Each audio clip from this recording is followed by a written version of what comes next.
करके परमपिता परमेश्वर से सद प्रेरणाएं पाने के लिए पवित्र गायत्री मंत्र का पाठ करेंगे। ओम भूर्भुवः स्वः तत्सवितुर्वरेण्यं भर्गो देवस्य धीमहि धियो यो नः प्रचोदयात्।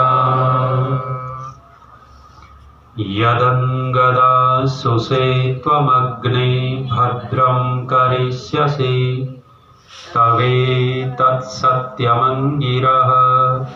तवेतत्सत्यमङ्गिरः। ॐ शान्तिः शान्तिः शान्तिः।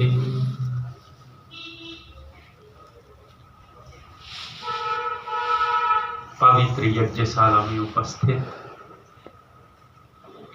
बहुत ही मानवीय सम्मान के योग्य माता यति जी, इस यज्ञ का कुशलता से संचालन करने वाले आर्य समाज के बहुत ही सुयोग्य धर्माचार्य माननीय आचार्य जयवीर वैदिक जी, हमारे बीच में उपस्थित माननीय डॉक्टर रमेश चंद्र बाबा जी, इस आर्य समाज के बहुत ही सुयोग्य यशस्वी प्रधान। जब भी आर्य समाज में आता हूं तो कुछ न कुछ नवीनता दिखाई देती है।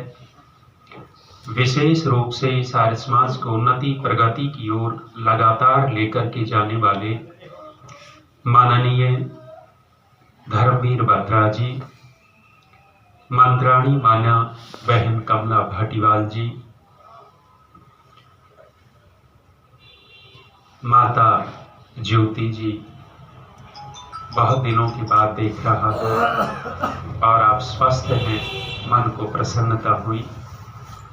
अन्य गणमान्य महानुभाव, मातृशक्ति, धर्म प्रेमी सज्जनों,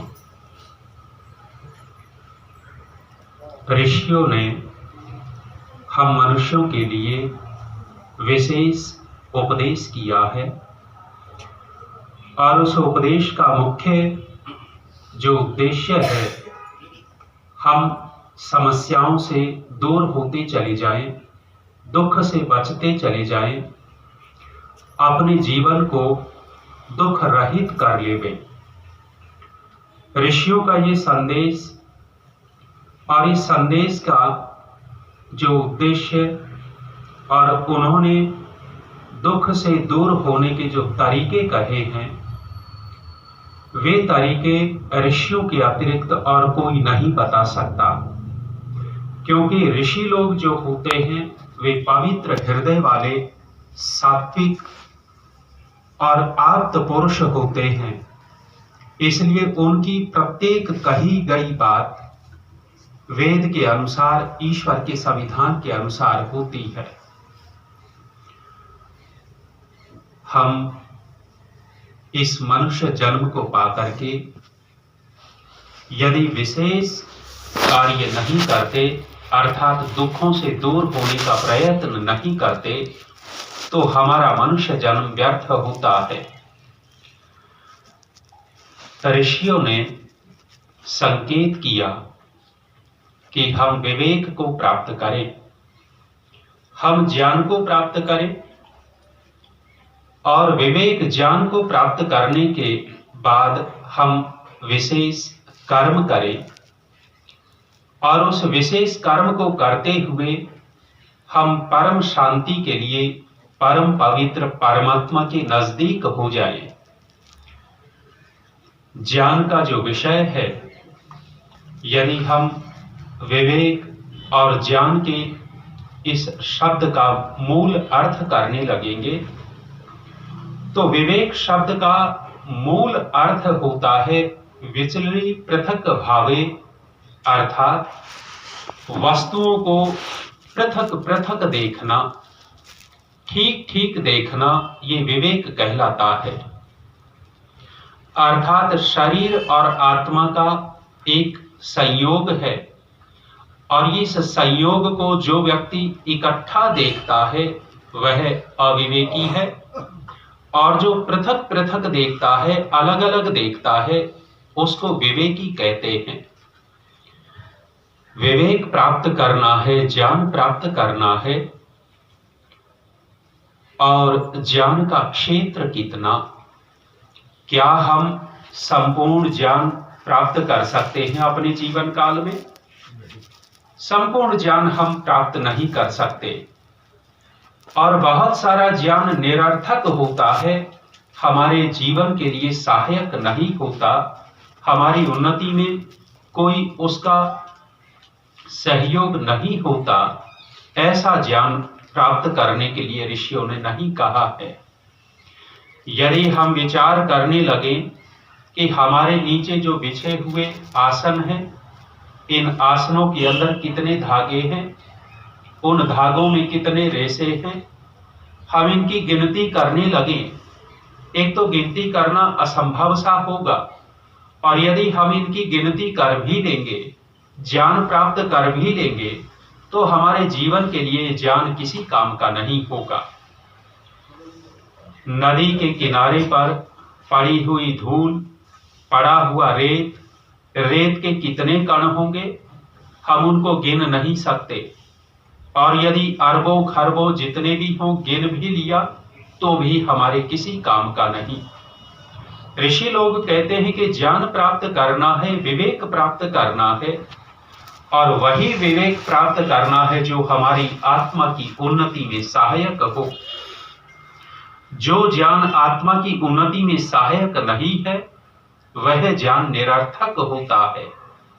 आज वर्तमान में मनुष्य आत्मा के सहायक के लिए ज्ञान इकट्ठा कम कर रहा है, और निरर्थक व्यर्थ का ज्ञान बहुत इकट्ठा करता जा रहा है। ज्ञान के स्तर पर ऋषियों ने विभाग किया।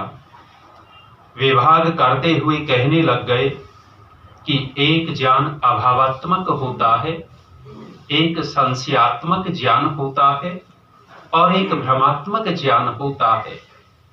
ये तीनों के तीनों ज्ञान हमारे लिए सहायक नहीं है। अभावात्मक ज्ञान को देखें, जिस वस्तु का भाव है ही नहीं उस वस्तु को हम मानने लग जाएं, ये अभावात्मक ज्ञान होगा। जैसे गधे के सींग नहीं होते, खरगोश के सींग नहीं होते, उनका अभाव होते हुए भी हम निश्चय कर लेवे, अंदर अंदर मान लेवे कि इनके सींग होते हैं, ये ज्ञान हमारे किसी काम का नहीं। सीरियलों में, फोटो में आदमी के सींग दिखा देते हैं राक्षस लोगों को, वो सींग मनुष्य के कभी नहीं हो सकते। दूसरा जो संशयात्मक ज्ञान है, उस संशयात्मक ज्ञान में ये रहता है कि वस्तु दोहरा ज्ञान, ये है या नहीं है या नहीं है। जैसे रस्सी पड़ी हुई हो, थोड़ा सा सांझ हो गई है, अंधेरा पूरा नहीं हुआ और दिन पूरा गया नहीं है, जो बीच की संधि वेला है पूरा अंधेरा भी नहीं है और दिन भी नहीं है। ऐसा जो हल्का हल्का प्रकाश और हल्का हल्का अंधेरा, ऐसी स्थिति में यदि सड़क के ऊपर कोई रस्सी पड़ी हुई हो और रस्सी को देख करके हम रुक गए और रुक करके निश्चय नहीं कर पा रहे, संशय पैदा हो गया कि रस्सी है या सांप है, रस्सी है या सांप है, ये इस तरह की अनुभूति अंदर जो होती है इसको संशयात्मक ज्ञान कहते हैं। यदि हम अन्य विषयों में भी घटा करके देखेंगे, आत्मा और परमेश्वर के विषय में घटा करके देखेंगे, तो लोग इस संशयात्मक ज्ञान से बहुत ग्रसित मिलेंगे। तीसरा भ्रमात्मक ज्ञान होता है, भ्रम हो जाता है व्यक्ति को, वस्तु कुछ और होती है और निश्चय कुछ और कर लेता है, इसको भ्रमात्मक ज्ञान कहते हैं। जैसे सुबह सुबह चंद्रमा का प्रकाश हो, हम घर से निकले, खेत की ओर जा रहे हैं और जब खेत की ओर जा रहे हैं तो कोई वृक्ष टूटा हुआ है और उस टूटे हुए वृक्ष का खूंट खड़ा हुआ है। उस खूंट को देख करके हमने निश्चय कर लिया कि कोई आदमी बैठा है। आदमी बैठा है और कदम हम आगे नहीं बढ़ा रहे डर करके। ये भ्रमात्मक ज्ञान है, भ्रम हो गया। वस्तु कुछ और है, हमने मान कुछ और लिया है। ये तीनों ज्ञान हमारे जीवन के लिए निरुपयोगी हैं। हाँ, कौन सा ज्ञान उपयोगी है? जिसको हम निश्चयात्मक ज्ञान कहेंगे, जिनको संशय रहित ज्ञान कहेंगे, जिनको भावात्मक ज्ञान कहेंगे, जिसको भ्रम से रहित ज्ञान कहेंगे, वो निश्चयात्मक ज्ञान ही हमारे लिए उपयोगी सिद्ध होता है। ज्ञान हम प्राप्त करें तो किसका करें? ऋषि लोग ही बता सकते हैं कि हम किस किस का ज्ञान प्राप्त करें। महर्षि कपिल ने, महर्षि गौतम ने, महर्षि कणाद ने, महर्षि पतंजलि ने और अन्य अन्य ऋषियों ने अपने अपने शास्त्रों में बताया है कि किसका हम ज्ञान कर लेवें। महर्षि गौतम ने न्याय दर्शन लिखा और न्याय दर्शन लिखते हुए उन्होंने 12 चीजें जानने के लिए कही हैं।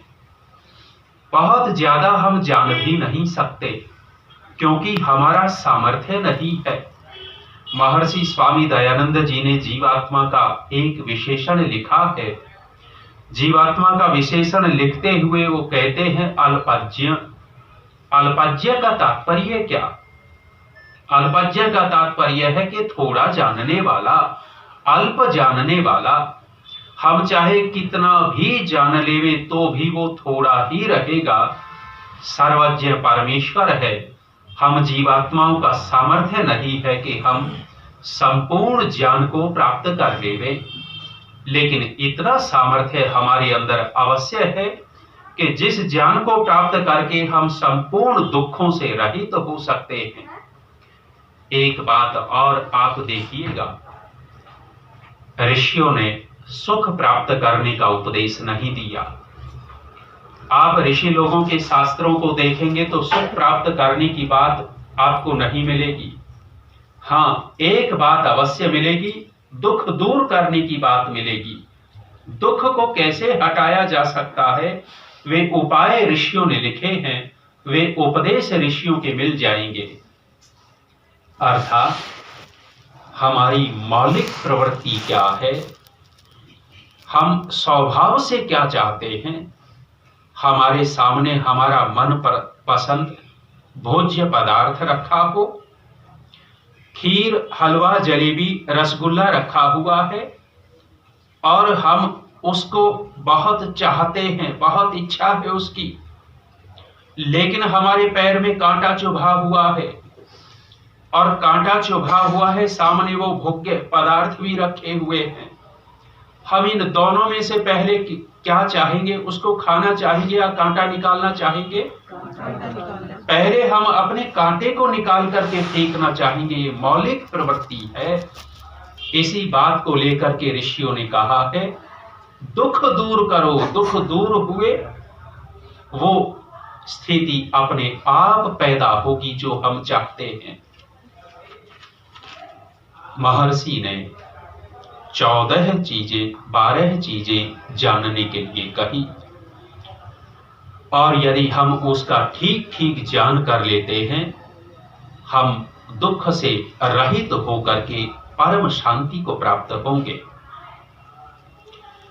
एक संकेत आपको करता हूं, जो व्यक्ति बताने योग्य बातों को छिपा करके रखेगा और छिपाने योग्य बातों को बताने लगेगा, यह स्थिति अच्छी नहीं मानी गई। नीतिकारों का संकेत यह है कि व्यक्ति बताने योग्य बातों को बताया करे और छिपाने योग्य बातों को छिपाया करे। यदि छिपाने योग्य बातों को व्यक्ति बताने लग गया, बताएगा तो परिस्थिति बदलेगी और व्यक्ति दुखी होगा। ये जो हम चर्चा कर रहे हैं, ये बताने योग्य बातें हैं। और व्यक्ति इनको बता करके स्वयं अपने ज्ञान का अभ्यास करता है, ज्ञान की वृद्धि करता है। लेकिन कुछ बातें ऐसी होती हैं जिनको छिपाना होता है, नहीं बतानी होती। कौन सी बातें नहीं बतानी होती? आचार्य शुक्र ने संकेत किया। वो कहते हैं कि 9 बातों को छिपा करके रखो। आयुर्वित्तम गृह छित्रम मंत्र मैथुन भेषजम दान मान अपमानम च नव एतानि सुगोपयेत। नव एतानि सुगोपयेत, इन 9 बातों को सुगोपयेत, अच्छी प्रकार से छिपा करके रखो, गुप्त रखो। कहते हैं आयु को छिपा करके रखो। ये कौन सी बड़ी बात कह दी? आयु को छिपा करके रखो, और छिपाने लग गए तो टिकट बनाने वाला टिकट नहीं बनाएगा। जब हम कोई फॉर्म भरने जाते हैं, हमारा फॉर्म नहीं भरा जाएगा। ये कैसी बात कह दी ऋषि ने कि आयु को छिपा करके रखो। हाँ, माताएं बहनें तो प्रसन्न होती होंगी कि बहुत अच्छी बात कही, आयु को छिपा करके रखो। ऋषि ने फिर भी कहा, आयु का तात्पर्य क्या है? ये जो हम चर्चा करते हैं कि भाई कितने साल का हो गया, तेरी उम्र कितनी हो गई, 20 साल का हो गया, मेरी उम्र 50 साल की हो गई, मेरी आयु 80 साल की हो गई, ये आयु नहीं बताई जा रही है। ये तो शरीर की अवस्था का वर्णन किया जा रहा है कि मेरे शरीर की अवस्था 20 साल की हो गई, मेरे शरीर की अवस्था 50 साल 80 साल की हो गई। फिर आयु का तात्पर्य क्या?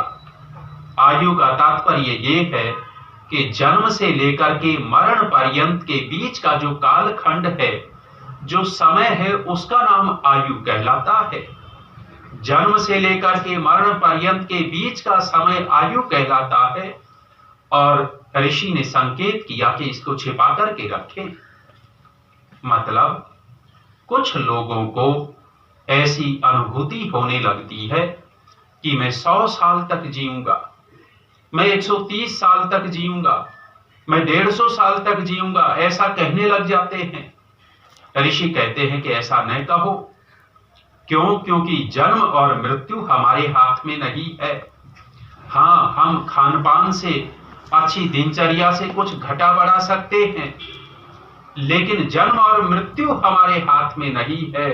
यदि कोई कहता है कि मैं इतने साल तक जीऊंगा और अपनी गारंटी लेने लगता है, तो समझिए परमात्मा को जैसे चैलेंज कर रहा हो, चुनौती दे रहा हो कि तू मार के दिखा देना, मैं 100 साल तक जीऊंगा। एक हमारे आर्य समाज के सन्यासी थे, कभी आए होंगे यहाँ, स्वामी विद्यानंद विदेह। स्वामी विद्यानंद विदेह जी प्राय मंचों पर बैठ करके कहते रहते थे, मैं 100 साल तक जीऊंगा, 100 साल तक जीऊंगा। और आर्य समाज खलासी लाइन सहारनपुर के मंच पर बैठे हुए थे, व्याख्यान दे रहे थे, और व्याख्यान देते देते ये लुढ़क गए, 100 साल पूरे नहीं हुए। ऋषि कहते हैं कि मेरे जैसे अब मजाक बना रहे ना उनका। ये बातें बताने की नहीं होती। यदि अनुभूति हो रही है तो अपनी उस अनुभूति को अंदर ही रखो। छिपाने योग्य बातों को छिपाया जाता है, बताने योग्य बातों को बताया जाता है। हम बताने योग्य बातों की ही चर्चा करेंगे। बीच में मैं दूसरी चीज लेकर के आ गया। दूसरी कौन सी चीज छिपानी है? छिपाने के लिए कहा कि वित्त।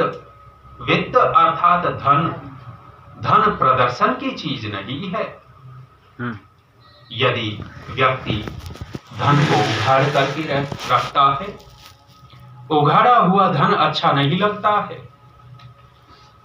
आप घर में 2 लाख रुपए की गड्डी, 2-2 हजार के नोट आ गए, आज अपने बिस्तरे पर रख रखी है 2-3 गड्डियां।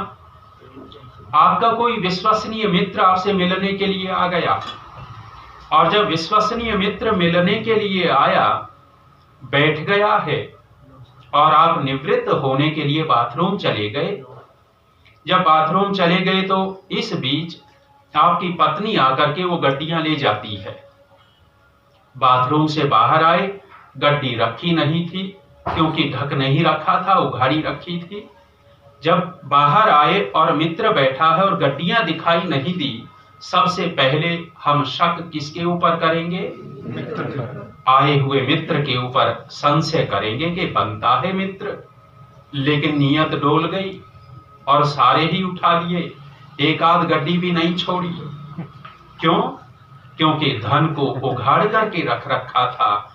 जो छिपाने योग्य चीज है उसको छिपा करके रखा जाता है। धन का प्रदर्शन जो करते हैं, धन के प्रदर्शन करने वालों का समाज के अंदर बुद्धिमान लोग अच्छा नहीं मानते। मूर्ख लोग भले ही खुश हो जाए, लेकिन विवेकी व्यक्ति, समझदार व्यक्ति ऐसे लोगों को अच्छा नहीं माना करता है।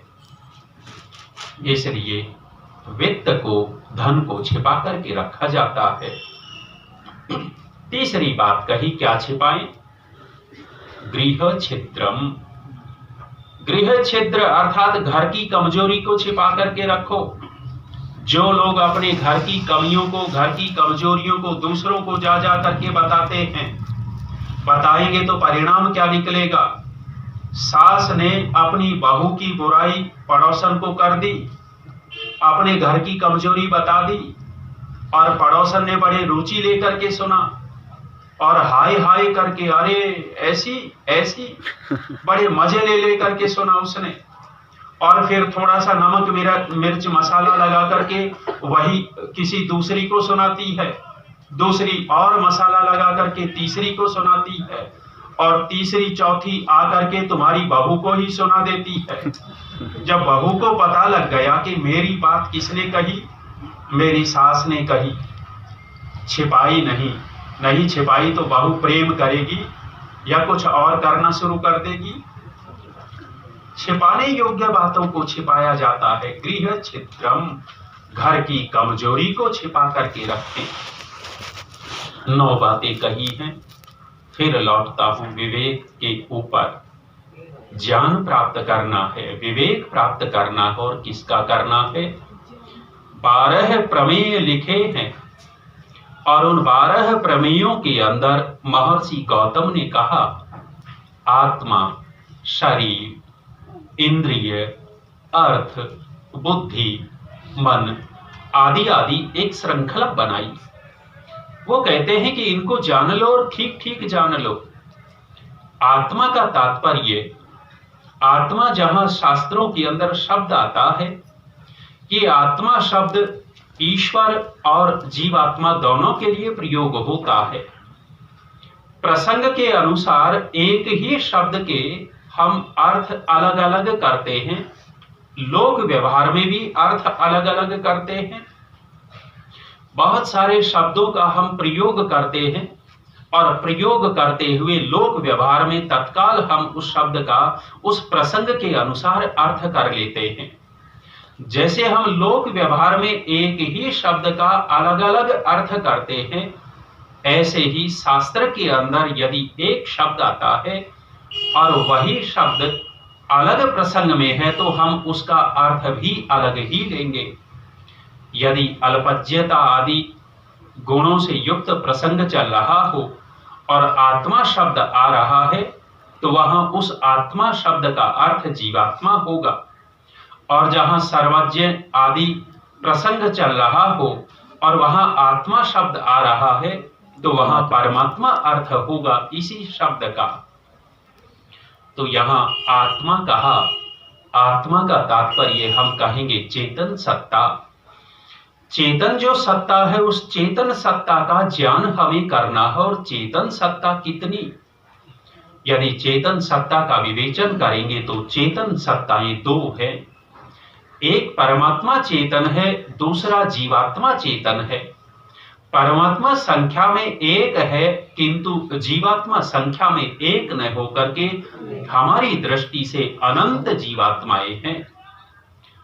अब इन दोनों का हमें ज्ञान करना होगा, दोनों का विवेक करना होगा। जिस वस्तु का हमें ठीक ठीक ज्ञान है, ठीक ठीक पता है, हम उस वस्तु से उतना ही ठीक ठीक लाभ ले सकते हैं, और पूरा पूरा पता है तो उस वस्तु से हम पूरा पूरा लाभ ले सकते हैं।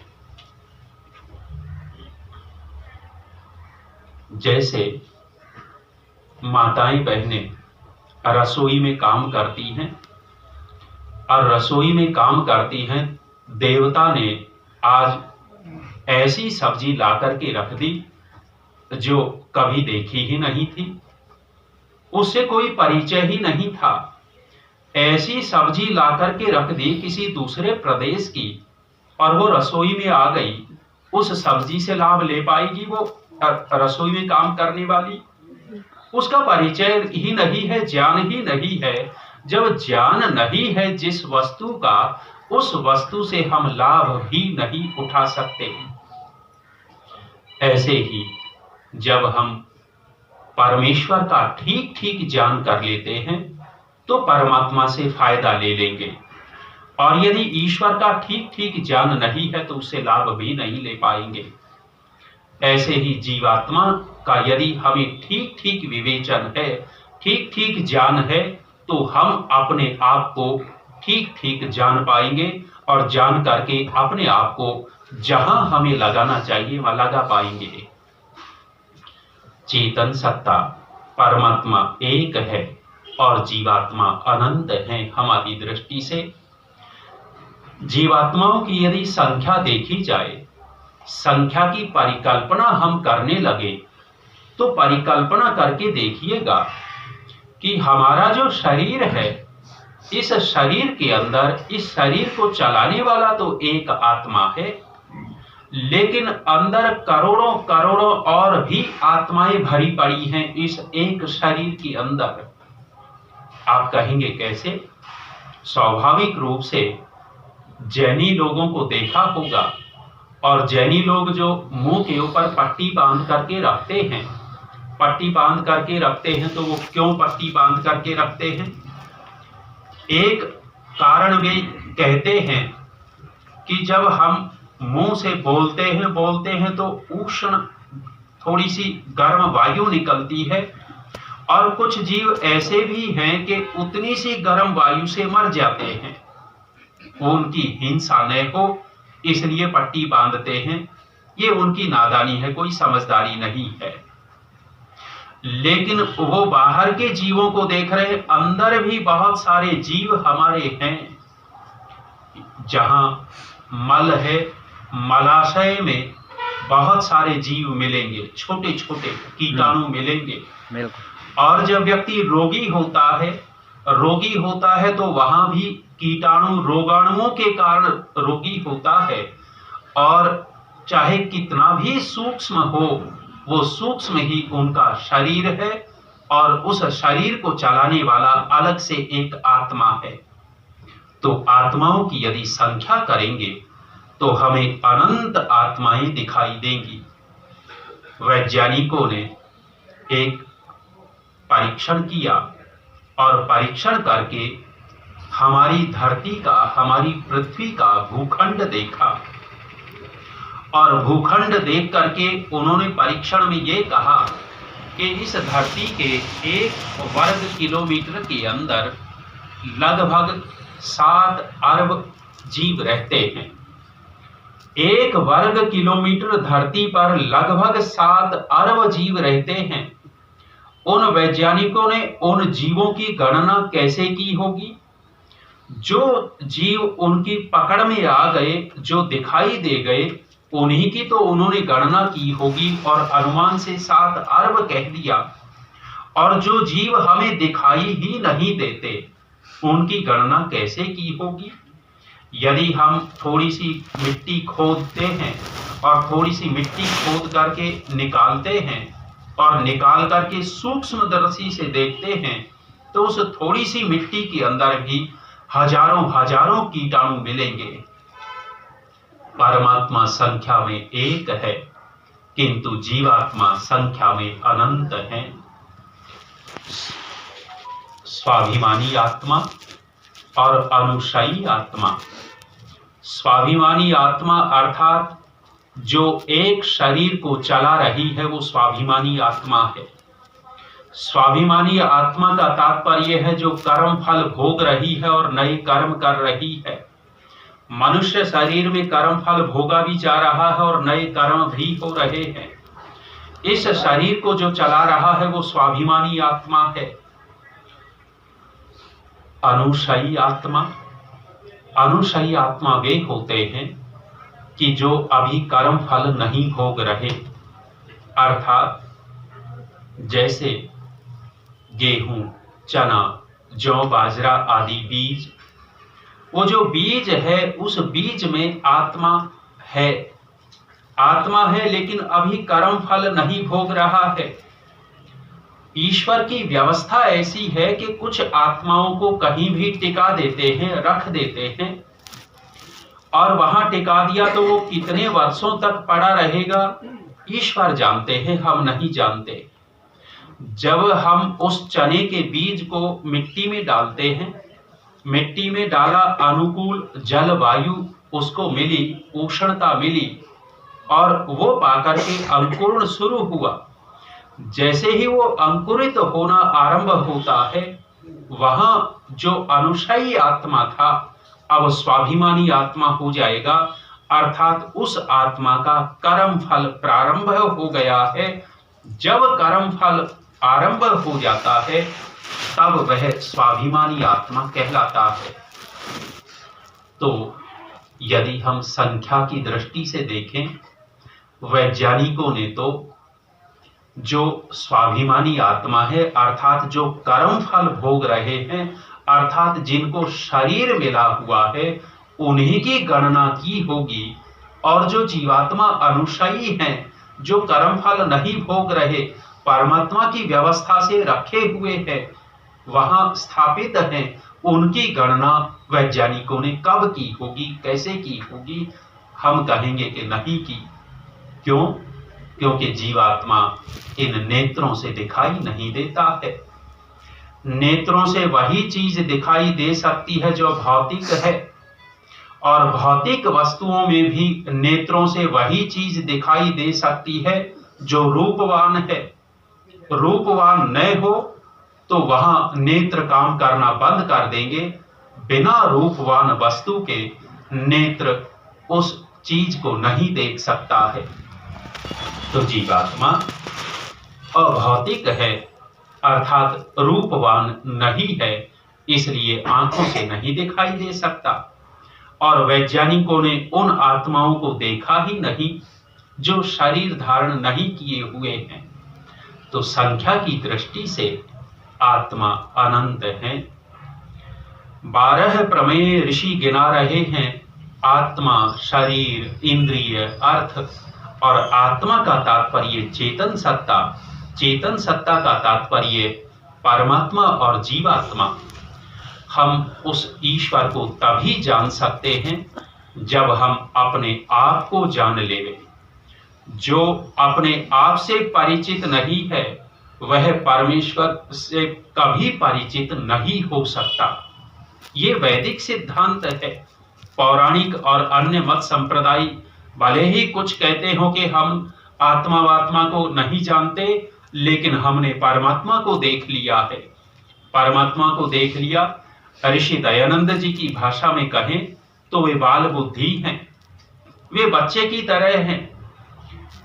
जब तक हम अपने आप की अनुभूति नहीं कर लेते हैं तब तक हम उस ईश्वर की अनुभूति नहीं कर सकते। वैदिक सिद्धांत यही है।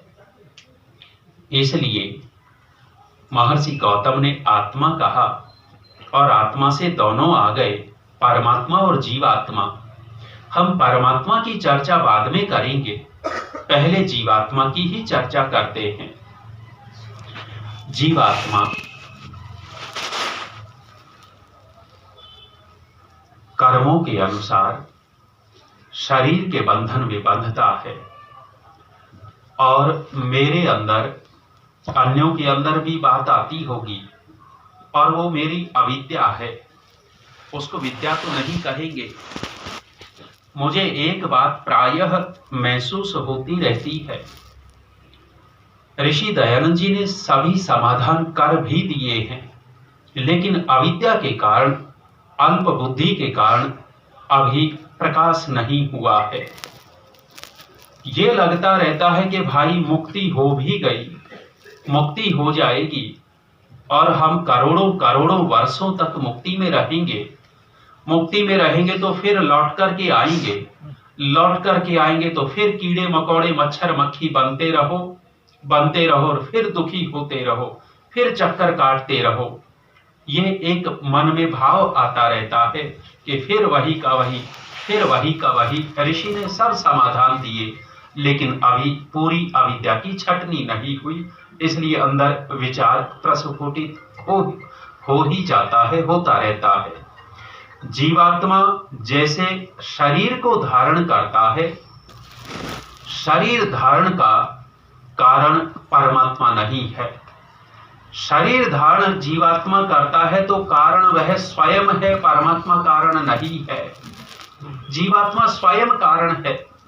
एक और संकेत मैं आप लोगों के बीच में करूं, जब हम दुखी होते हैं, परेशान होते हैं और ज्यादा ही दुखी हो जाते हैं, तब हमारी मानसिकता क्या है? योगियों को छोड़ दीजिएगा, आध्यात्मिक व्यक्तियों को छोड़ दीजिएगा, जो विवेकी ज्ञानी लोग हैं उनको छोड़ दीजिएगा। सामान्य व्यक्ति का दृष्टिकोण क्या है? जब हम बहुत दुखी होते हैं तो दुख का कारण हम अपने अंदर खोजते हैं या बाहर खोजते हैं। एक सामान्य प्रवृत्ति होती है, हम दुखी हुए तो किसी व्यक्ति विशेष के ऊपर थोप देंगे कि इसने मुझे दुखी कर रखा है, इसने नाक में दम कर दिया, ये नचा रहा है। और यदि व्यक्ति नहीं मिला तो फिर कारण किसको बनाएंगे? भगवान, मैं ही था, सारे दुख मेरे ही ऊपर गिरा दिए, किसी और को ढूंढ लेता। माने दुख का कारण परमात्मा को मानने लग जाते हैं, परमात्मा को कहते हैं कि तूने मुझे दुखी कर दिया। सज्जनों माताओं, दुख का कारण परमात्मा कभी नहीं हो सकता। परमात्मा कभी किसी को दुख नहीं दे सकता। जिसके पास जो चीज है ही नहीं, वो दे कैसे देगा? आप सोनार की दुकान पर जाइएगा और सोनार की दुकान पर जाकर के कहिएगा कि भाई हमें 1 टन लोहा दे दो, दे देगा वो? उसके पास लोहा है ही नहीं। 2, 4, 10, 20 तोले यदि सोना मांगोगे तो दे देगा, लेकिन लोहा कहां से दे देगा? उसके पास है ही नहीं। शराब के ठेके पर जाकर के कोई कहे कि हमें 100 लीटर दूध दे दो, शराब के ठेके वाले दूध दे देंगे? उनके पास है ही नहीं। तो परमात्मा के पास जब दुख है ही नहीं तो वो दुख दे कैसे सकता है? हम मंत्र पढ़ते हैं और मंत्र हम कितनी बार दिन में पढ़ते होंगे, और लगभग ये गायत्री मंत्र सबको ही याद है। गायत्री मंत्र में भूर्भुवः स्वः, भुवः स्वः, भुवः अर्थात दुख देने वाला है कहीं लिखा हुआ, दुखों से रहित और दुख दूर करने वाला। एक भी विशेषण कहीं भी किसी भी शास्त्र के अंदर ये दिखा दीजिए कि भगवान दुख देने वाला है। ये तो आपको बार बार मिलेगा कि दुख हरता है, दुख दूर करने वाला है। परमात्मा दुख नहीं दे सकता, दुख देने वाला नहीं है। फिर हम दुखी होते क्यों हैं? दुखी इसलिए होते हैं, दुख का कारण हम स्वयं हैं। और यदि स्वयं में खोजने लगेंगे तो 3 हमें दुख के विशेष कारण मिलेंगे। दुख के विशेष 3 कारण कौन से मिलेंगे? एक हमारे विचार, दूसरा हमारा व्यवहार और तीसरे हमारे कर्म। इसके अतिरिक्त आपको दुख के कारण नहीं मिलने वाले।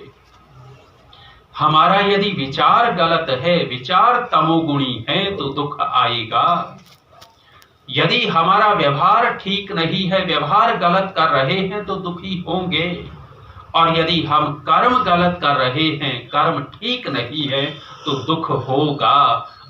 और जब परमात्मा इस जीवात्मा को शरीर देता है तो परमात्मा अपने आप से नहीं देता, वहां कारण देखता है कि इस जीवात्मा के कर्म है, उस कर्म के कारण जीवात्मा को शरीर देता है, क्योंकि परमात्मा को उस जीवात्मा के कर्मों का फल देना है। श्रेष्ठ कर्म किए हैं तो श्रेष्ठ शरीर साधन संपन्न बना करके परमात्मा भेजता है। एक और साथ साथ प्रसंगवशात निवेदन करता हूं कि जो हमें फल मिलता है, परमात्मा वह फल सुख दुख रूप में नहीं देते। परमात्मा जो हमें फल देते हैं वो सुख दुख रूप में फल नहीं देते। फिर कैसे देते हैं? परमात्मा हमें जो फल देते हैं वो साधनों की संपन्नता और साधनों की विपन्नता रूप फल देते हैं। अर्थात हमने बहुत श्रेष्ठ कर्म कर रखे हैं तो परमात्मा हमें साधन संपन्न बना देगा, और निकृष्ट कर्म कर रखे हैं तो साधनों को छीन लेगा। मनुष्य शरीर को सबसे श्रेष्ठ क्यों कहते हैं? इसलिए कहते हैं कि ये शरीर साधन संपन्न है, इसमें सभी इंद्रियां सक्रिय रहती हैं, और ज्यादा श्रेष्ठ कर्म किए हैं तो इस मनुष्य शरीर को और विशेष बना देता है, बुद्धि विशेष दे देता है। इन साधनों की संपन्नता का जो परिणाम निकलता है वो सुख होता है, और साधनों की विपन्नता का जो परिणाम निकलता है वह दुख होता है। सीधा सीधा परमात्मा सुख और दुख न दे करके साधनों की अधिकता या साधनों को छीनना कर देता है। अन्य शरीरों के अंदर साधनों को कम कर दिया गया है। जीवात्मा को शरीर मिला तो अपने कर्मों के कारण शरीर मिला है। जब जीवात्मा शरीर के अंदर आता है, शरीर में आता है, तो शरीर के अंदर जीवात्मा की जगह कौन सी स्थापित की परमात्मा ने? जीवात्मा रहता कहां है शरीर के अंदर? जब वृक्ष रूपी शरीर को देखा, वृक्ष रूपी शरीर को देखा और विश्लेषण किया गया तो कहते हैं कि वृक्ष की जड़ के अंदर जीवात्मा का स्थापन किया है। वृक्ष के तने में, टहनी में, पत्ते में जीवात्मा का स्थापन नहीं किया। वृक्ष के जो शरीर है, वृक्ष रूपी तना रूपी जो शरीर है, वहां उसमें जीवात्मा का स्थान बनाया मूल, जड़, और कुछ लता, बेल, गुल्म आदि होते हैं जिनकी जड़ें नहीं होती लेकिन वे भी चेतन होते हैं। वहां भी जीवात्मा होता है, और वहां जड़ नहीं है तो परमात्मा ने वहां उनका भी उस तने में ही जीवात्मा का निवास स्थान बना दिया। अन्य अन्य जो शरीर हैं, जो चलने फिरने वाले आदि हैं, उनके शरीर में जीवात्मा का निवास स्थान परमेश्वर ने निश्चित किया। और महर्षि स्वामी दयानंद जी ने सत्यार्थ प्रकाश का 8वां समोल्लास लिखा। 8वां समोल्लास लिखा तो परमेश्वर की विचित्रता दिखाते हुए, उसकी आश्चर्य स्वरूप सृष्टि का वर्णन करते हुए महर्षि दयानंद जी शरीर पर आकर के केंद्रित हो गए। और जब शरीर पर केंद्रित हुए तो इसकी अद्भुतता का वर्णन करते हैं कि देखो परमात्मा ने कितना विचित्र शरीर की रचना की है।